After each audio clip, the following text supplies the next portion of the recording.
काय मी पंजाब हवामान अभ्यासक मुक्काम पोस्ट गोगळी धामणगाव तालुका शिलूर जिल्हा परभणी।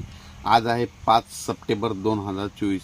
आजपासूनचा परत एक शेतकऱ्यासाठी अंदाज येतो आहे, कारण की आज 5 सप्टेंबर आज दिवसा म्हणजे आज कडक ऊन पडलेलं आहे, म्हणून खास करून शेतकऱ्यासाठी अंदाज येते। राज्यामध्ये आज विदर्भ मराठवाडा या ठिकाणी भाग बदलत पाऊस पडणार आहे, म्हणून हा अंदाज लक्षात येतो। आज दुपारनंतर मध्ये 2:30च्या नंतर विदर्भात तसेच हिंगोली, नांदेड, परभणी, लातूर, बीड, नगर, जालना, संभाजीनगर, नाशिक, जळगाव, बुलढाणा, अकोला, अमरावती, नागपूर, भंडारा, गोंदिया, चंद्रपूर, यवतमाळ, वाशिम म्हणजे आज म्हणजे 5 आणि 6 तारखेपर्यंत आज आणि उद्याचे दिवस या जिल्ह्यामध्ये भाग बदलत पाऊस पडणार आहे, जोराचा पडणार आहे, म्हणून हा अंदाज लक्षात यायचा। रात्रीच्याला विजेचा कडकडाटा येणार आहे, म्हणून हा अंदाज लक्षात यायचा। पण सर्व शेतकऱ्यांना सांगू इच्छितो की म्हणजे आता श्रीचं आगमन होणार आहे, म्हणजे श्रीचं आगमन परवाला होणार आहे। तर श्रीचे आगमन ज्या वर्षी पोळ्याला जास्त पाऊस पडला की श्रीच्या आगमनाला काही भागात पाऊस कमी पडतो, तर यावेळेस फक्त श्रीच्या आगमनाच्या वेळेस फक्त विदर्भ, पूर्व विदर्भ आणि पश्चिमी विदर्भ म्हणजे 6-5-11 जिल्ह्यात पाऊस पडणार आहे। म्हणजे तो सांगायचं झालं तर अमरावती, वर्धा, नागपूर, भंडारा, गोंदिया, चंद्रपूर, बुलढाणा या भागापर्यंत मध्ये विदर्भ मराठवाड्यामध्ये विदर्भ आणि पश्चिम विदर्भामध्ये ह्या 2 भागामध्ये पाऊस पडणार आहे, म्हणून हा अंदाज लक्षात येतो। म्हणजे 10, 11, 12 तारखेपर्यंत पूर्व विदर्भ आणि पश्चिम विदर्भात पाऊस पडणार आहे, म्हणून त्या शेतकऱ्यांनी ज्यांचं उडीद आसन काढायला 2:30च्या नंतर थोडं ऊन पडणार, 2:30पर्यंत ऊन राहणार आणि त्या टायमिंगमध्ये तुम्ही तुमचं पीक काढून घ्या। त्याच्यानंतर परत सांगू इच्छितो पाऊस हा काल 4 सप्टेंबरला बऱ्याच ठिकाणी तुम्ही बघा, काल तांबडा आभाळ झालं तर लाल आभाळ झालं तर ज्या ठिकाणी झालं ना त्यांना एक लक्षात घ्यायचं, निसर्गाने तुम्हाला संदेश दिला आहे 72 तासाच्या आत तुमच्या भागामध्ये तिथं पाऊस येणार आहे, म्हणून हा अंदाज निसर्गानं काल त्यात लाल तांबड्या आभाळातून तुम्हाला व्यक्त केला। आणि परत एक सांगू इच्छितो की आता काय झालं, बऱ्याच शेतकऱ्याचं नाशिक झालं, पश्चिम महाराष्ट्र, त्याच्यानंतर श्रीगोंदा या भागामध्ये कांद्याचं रोप टाकणे, नगर जिल्ह्यामध्ये कांद्याचं रोप टाकणे, तर त्यांना एक त्यांच्या कांदा रोप टाकण्यासाठी एक पोषक वातावरण आहे, म्हणजे 10-12 दिवस चांगलं वातावरण आहे, म्हणून हा अंदाज लक्षात घ्यायचा। त्याच्यानंतर काय झालं की लातूर जिल्ह्यामध्ये सोयाबीनचं पीक काढणीस आलेलं आहे, तर लातूर जिल्ह्यातल्या सर्व शेतकऱ्याला सांगू इच्छितो तुम्ही काय करा, आज आणि उद्याचे दिवस तुमच्या भागामध्ये पाऊस पडणार आहे, पण म्हणजे 7 तारखेपासून तुमच्या इकडला पाऊस कमी होणार आहे, फक्त विखुरलेल्या स्वरूपाचा पडणार आहे, म्हणून तुम्ही काय करा तुमचं सोयाबीन दुपार 2:30च्या पर्यंत कापायचं आणि त्याच्यानंतर लगेच वळी लावून झाकून ठेवायचं वाळलं असलं तर, म्हणजे तुम्हाला देखील म्हणजे खूप चांगलं असं वातावरण आहे लातूर, अहमदपूर या उस्मानाबाद या जिल्ह्यासाठी।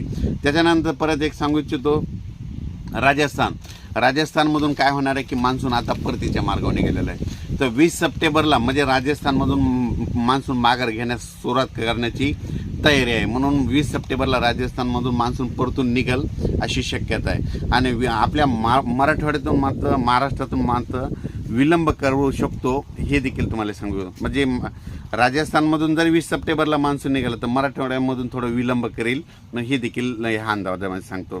त्याच्यानंतर तुम्हाला एक सांगू इच्छितो, राज्यात सांगायचं झालं तर म्हणजे आज आहे 5 सप्टेंबरपासून ते 11 सप्टेंबरपर्यंत विखुरलेल्या स्वरूपाचा पाऊस पडणार आहे।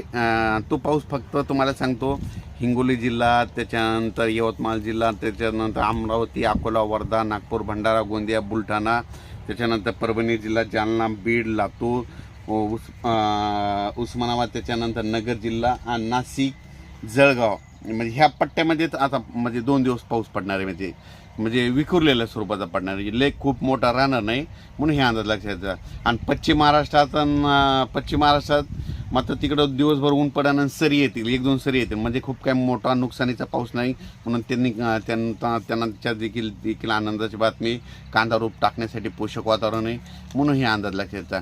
पण राज्यात एकंदरीत परिस्थिती बघितली तर राज्यामध्ये सांगायचं झालं तर म्हणजे 10-11 तारखे आणि 4-5 दिवसच विखुरलेल्या स्वरूपाचा पाऊस आहे, खूप असा मोठा पाऊस पडणार नाही, ढगफुटीसारखा नाही, काही नाही, त्याच्यामुळं हा अंदाज लागेल। फक्त पाऊस आता विदर्भातच जास्त राहणार, पूर्व विदर्भ, पश्चिम विदर्भ म्हणजे 10-11 तारखेपर्यंत पूर्व आणि पश्चिम विदर्भात पडणार आहे, आणि बाकी जिल्ह्यात मात्र विखुरलेल्या स्वरूपात राहणार आहे, मग हा अंदाज लक्षात घ्यायचा। अचानक वातावरणात बदल झाला तर परतच एक उद्या मेसेज देणार आहे। श्रीच्या आगमनाच्या वेळेस फक्त पूर्व विदर्भ म्हणजे 6 जिल्हे आणि पश्चिम विदर्भ 5 जिल्हे श्रीचे आगमन ते विसर्जनापर्यंत म्हणजे विदर्भ पूर्व विदर्भ पश्चिम विदर्भ पाऊस राहणार आहे, म्हणून त्या विदर्भातल्या शेतकऱ्यांनी तुम्ही तुमचं उडीद काढणीचं नियोजन पूर्ण करावे.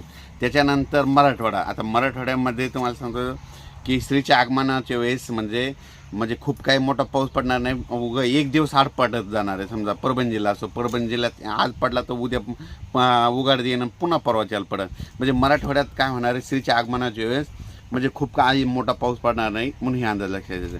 त्याच्यानंतर पश्चिम महाराष्ट्रामध्ये श्रीच्या आगमनाचे चांगली उघाड देणार आहे, फक्त सरी येतील, म्हणून हे अंदाज लक्षात घ्यायचा. सातारा, सांगली, कोल्हापूर, सोलापूर, पुणे, कोकणपट्टी भागामध्ये फक्त सरीच येणार, म्हणजे श्रीच्या आगमनाच्या वेळेस खूप काय मोठा पाऊस पडणार आहे, म्हणून त्यांच्यासाठी आनंदाची बातमी. त्याच्यानंतर नाशिक जिल्ह्यामध्ये, उत्तर महाराष्ट्रामध्ये श्रीच्या आगमनाच्या वेळेस मुंबईकडं म्हणजे खूप काय असा मोठा पाऊस पडणार नाही, फक्त श्रीच्या आगमनाच्या वेळेस फक्त विदर्भ आणि पश्चिमी विदर्भात पाऊस पडणार आहे, म्हणून हा अंदाज लक्षात येतं. आणि मराठवाड्यातल्या काही जिल्ह्यामध्ये भाग बदलत पाऊस राहील, म्हणून हे देखील लक्षात येतं. आज रात्रीच्या म्हणजे आज दुपारपर्यंत 2-2:30 पर्यंत, म्हणजे आज 5 सप्टेंबर म्हणजे आज दुपारपर्यंत म्हणजे काय होणार आहे की कडक ऊन पडणार आहे, पण 2:30-3 ते मग रात्रीपर्यंत, मग रात्री विजाच्या कडकडासह तुम्हाला विजा कडकडायला दिसतील, म्हणून ह्या अंदाज लक्षात येतात. अचानक वातावरणात बदल झाला तर परत एक मेसेज दिला जाईल, लगेच उद्या त्याला एक ताबडतोब मेसेज दिला जाईल. धन्यवाद.